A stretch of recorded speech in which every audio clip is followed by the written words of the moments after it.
acompaña el internacionalista Miguel Ángel Rodríguez Mackey. ¿Cómo está? Bienvenido. Encantado, Chabeli y Antonio. Buenos días. Continúa la polémica por la creación del distrito La Llarada de los Palos entre Perú y Chile. ¿Chile tiene argumentos para negarse a la creación de este distrito? Por supuesto que no, Chabeli y Antonio, por supuesto que no. Y yo creo que a la luz de estos días, creo que es bueno recurrir a las fuentes directas, las últimas si se quiere, subrayando que aun cuando la Corte Internacional de Justicia emitió un fallo marítimo, nunca jamás se pronunció por el tema terrestre. Sin embargo, tengo conmigo, justamente, he traído para todos ustedes el texto oficial del fallo de la Corte Internacional de Justicia para que vean cómo hace referencia expresa a que el punto Concordia es el punto de partida del límite terrestre entre Perú y Chile. Por ejemplo, miren ustedes, el numeral 153 del fallo de la Corte dice claramente: las partes reconocen que la frontera terrestre que los separa fue establecida y delimitada hace más de 80 años de acuerdo con el artículo 2 del Tratado de Lima en 1929. O sea, y dice enseguida, y que establece que la frontera entre los territorios del Perú y de Chile partirá de un punto de la costa que se denominará Concordia. Eso está establecido en el numeral 153 del fallo. Pero ahí no queda todo. Fíjate, para que también conozcamos el punto de partida. La propia Corte Internacional de Justicia, en el numeral 175, dice: la Corte no tiene la facultad para pronunciarse sobre la ubicación del punto Concordia donde comienza la frontera terrestre. O sea, es indiscutible que la Corte está diciendo que la frontera terrestre es evidentemente el punto Concordia. ¿Y por qué las autoridades peruanas, digamos, no dan esa explicación y han respondido de otra manera a las notas de protestas de Chile? ¿O eso se cerraría el caso completamente? Porque hay un temor en decir que, como la Corte Internacional de Justicia solamente habla de temas marítimos, no hablemos nada de punto terrestre, no tiene nada que ver. La Corte puede hacer referencia en sus considerandos, a través de ello, en todo su texto, a los antecedentes que presentan Chile y el Perú, y ahí están los antecedentes y se menciona al punto Concordia, no hay que tenerle miedo a ello. Pero hay que decirlo porque la propia Corte lo está reconociendo, que es el punto Concordia, repito, el origen de la delimitación terrestre establecida en el Tratado de 1929. Pero hay algo muy importante, fíjate Antonio. El día del fallo, el día 27, mientras el juez Peter Tonka leía en ese momento el fallo, yo graficaba este mapita que lo tengo aquí, si lo podemos mirar, y este mapa grafica claramente, ¿no es cierto?, lo que estableció la Corte. Y lo que estableció la Corte fue que la frontera marítima entre Perú y Chile es el punto de intersección, aquí miren, el punto rojo que está en plena orilla del mar, el punto de intersección ¿de qué cosa? De la proyección del paralelo, que es una línea que atraviesa la Tierra, le da vuelta a la Tierra, que pasa por el hito número 1. Entonces, el presidente Piñera quiso engañar al país, a Chile mismo y al mundo entero, diciendo que comience en el hito número 1. Y la Corte lo que dice es que pasa por el hito número 1 y que en esa intersección es con la baja marea. La pregunta que nos hacemos todos es muy simple. ¿Dónde está la baja marea? La única posibilidad de la baja marea es en la orilla del mar. Por tanto, este punto es el punto del inicio de la delimitación marítima. Y Chile ha querido confundir todo, siguiendo hablando del hito número 1, diciendo ahora que el punto Concordia, que es el que está más abajo, establecido en 1929, incluso que este punto no existe. Es un trabalenguas que tiene un único objeto: crear toda, ¿no es cierto?, una literatura apócrifa, fundamentos infundados, ¿no es cierto?, para sostener lo insostenible. ¿Qué es lo insostenible?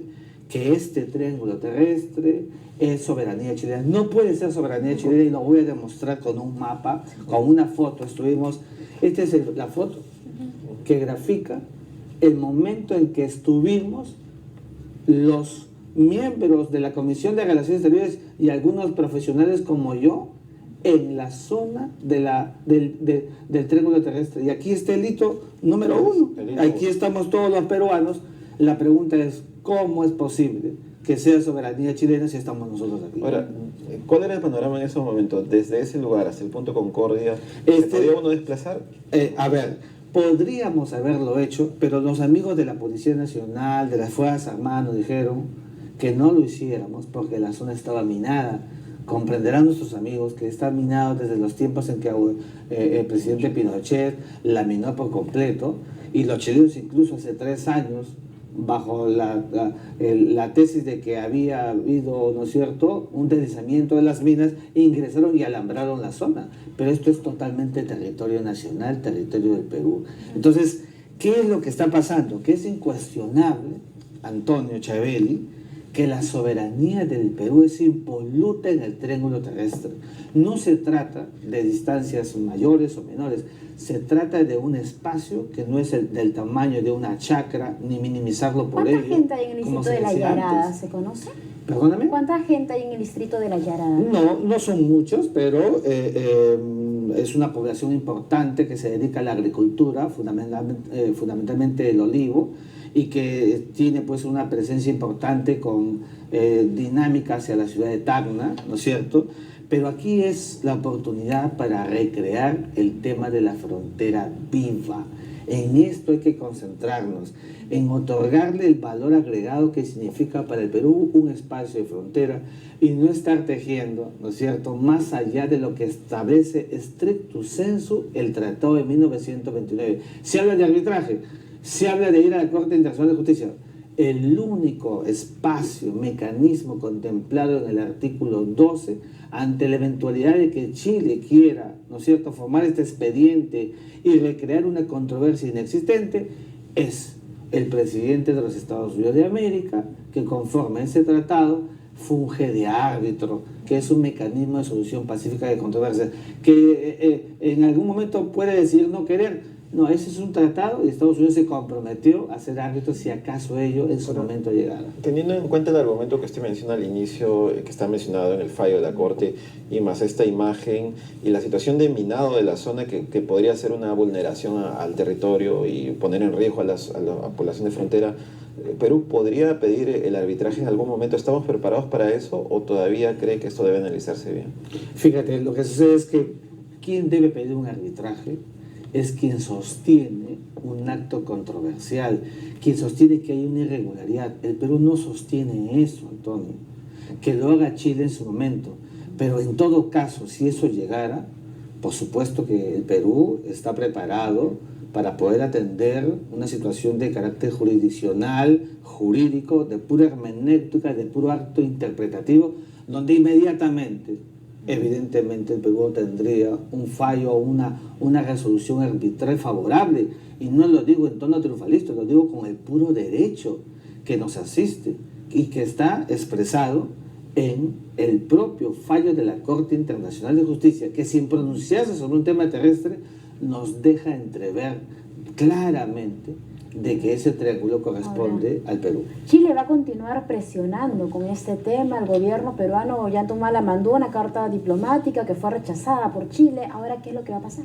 Fíjate, yo creo que este es un asunto que hay que llevarlo al canal diplomático, pero cuando se habla de canal diplomático, es un canal donde los dos países se tienen que censar y sincerar con actos de buena fe, porque no puede ser posible que se negocie, que se converse y luego otra vez salga la batería desde Tarut, el diputado chileno, desde el canciller chileno, desde las diversas variables que comporta toda la sistemática chilena para recrear lo que estamos viendo, incluido los ejercicios que hemos visto. Yo no creo, como el presidente, de que esto no nos deba preocupar. Sí nos debe preocupar, y no porque Chile nos vaya a invadir o nos vaya a hacer alguna guerra, no, porque el mismo hecho de realizar ejercicios, más allá de que es un acto soberano, en pleno proceso donde sacan el triángulo terrestre, altera el concepto de paz y de tranquilidad internacional que corresponde a dos países y que está consagrado en el artículo 2